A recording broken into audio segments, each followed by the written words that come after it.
Hai teman-teman semua, apa kabar? Semoga kita dalam keadaan sehat ya, tetap semangat dan selalu dalam lindungan Allah Subhanahu wa taala. Teman-teman, hari ini saya mau berbagi resep dengan kalian semua. Hari ini saya membuat rengginang. Rengginangnya ini hasilnya enak banget, renyah banget, gurih dan rasanya sangat pas. Cocok banget untuk dijadikan cemilan ketika kita lagi berkumpul dengan keluarga ataupun cemilan untuk menemani kita nonton TV. Apa saja nih bahan-bahan yang akan kita perlukan? Kita akan persiapkan dulu bahan-bahannya, simak terus ya videonya dan jangan di-skip ya. Pertama-tama saya akan menghaluskan bumbunya terlebih dahulu. Diulek saja ya teman-teman. Di sini saya memakai 10 siung bawang putih, 1 sendok teh garam. Di sini saya pakai garamnya garam kasar, 1 buah terasi ABC yang sudah saya bakar sebelumnya, 1 sendok teh ketumbar, lalu ditambahkan 1 sendok teh juga kaldu bubuk ya atau perasa gurih lainnya. Kita ulek sampai dengan halus. Jika sudah halus seperti ini, kita akan masukkan ke dalam wadah atau kita masukkan ke dalam mangkuk ya. Lalu setelah itu kita akan lanjut ke tahap yang selanjutnya. Bumbu yang sudah kita haluskan tadi akan saya beri air. Di sini memberi airnya saya memakai setengah gelas ya teman-teman. Ukuran gelasnya seperti gelas yang saya pakai yang ada dalam video. Lalu kita aduk ya agar tercampur dan larut. Setelah itu kita sisihkan sejenak, kita akan lanjut ke tahap yang selanjutnya dan bahan selanjutnya. Di sini saya memakai beras ketan yang sudah saya rendam semalaman dan sudah saya cuci bersih sebelumnya. Seperti ini. Dan jika sudah dicuci bersih, sudah direndam, kita akan lanjut kembali ke tahap yang selanjutnya. Simak terus ya. Siapkan panci pengukus ya. Beras ketannya ini akan kita kukus. Tidak perlu sampai matang ya teman-teman. Cukup dikukus selama 15 menit saja.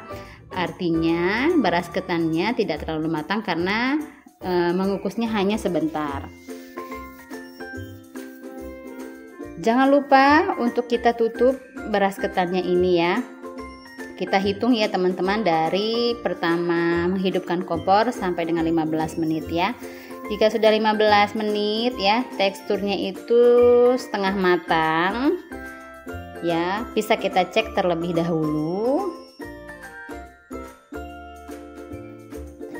Nah seperti ini sudah pas ya teman-teman. Lalu kalau sudah 15 menit ya, setengah matang, kita angkat beras ketannya, kita masukkan ke dalam wadah yang lebih besar ya.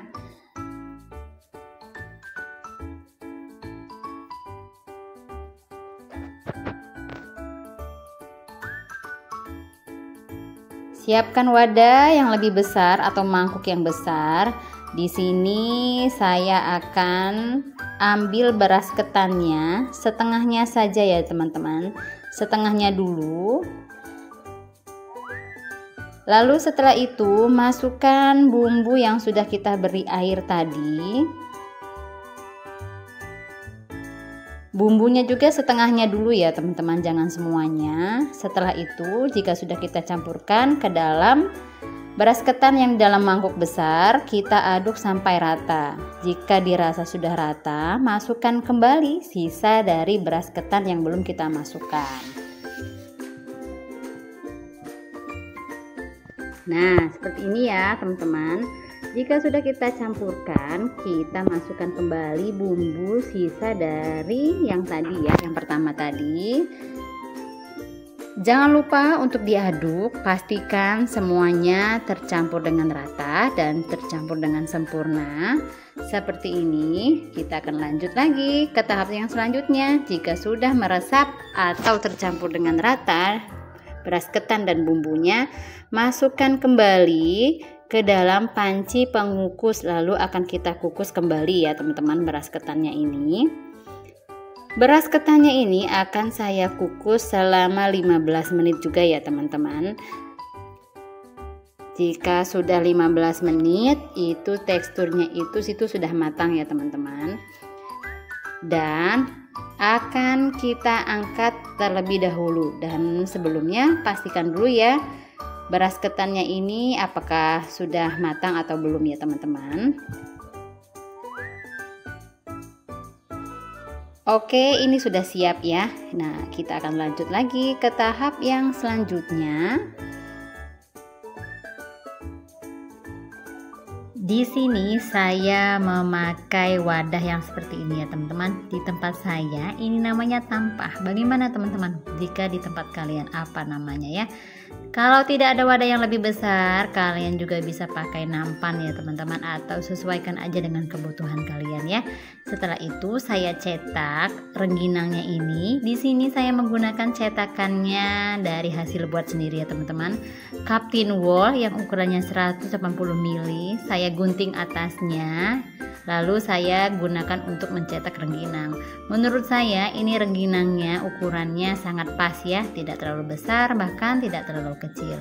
Untuk mencetaknya itu kalian jangan lupa untuk menggunakan sumpit karena memudahkan kita untuk meratakan beras ketannya. Dan seperti ini teman-teman, jika sudah seperti ini kita jemur ya. Di sini saya menjemurnya itu selama 3 hari ya.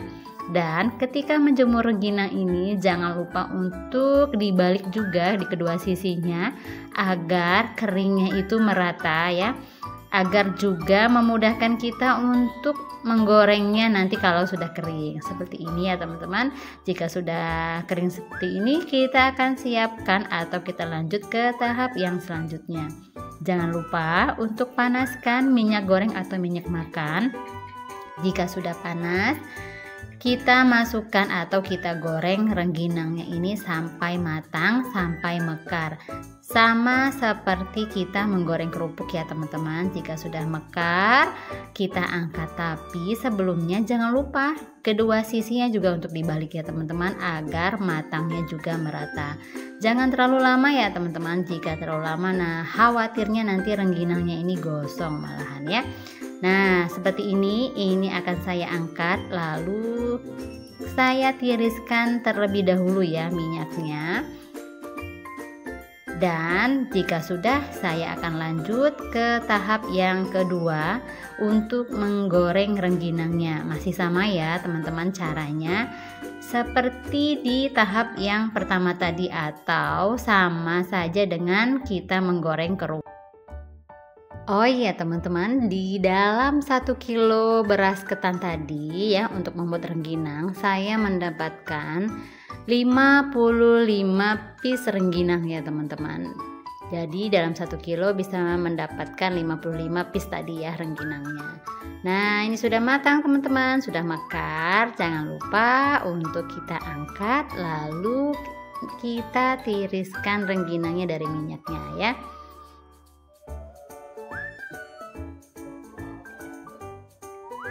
Dan ini dia teman-teman semua hasil rengginang saya hari ini. Bagaimana, cantik ya?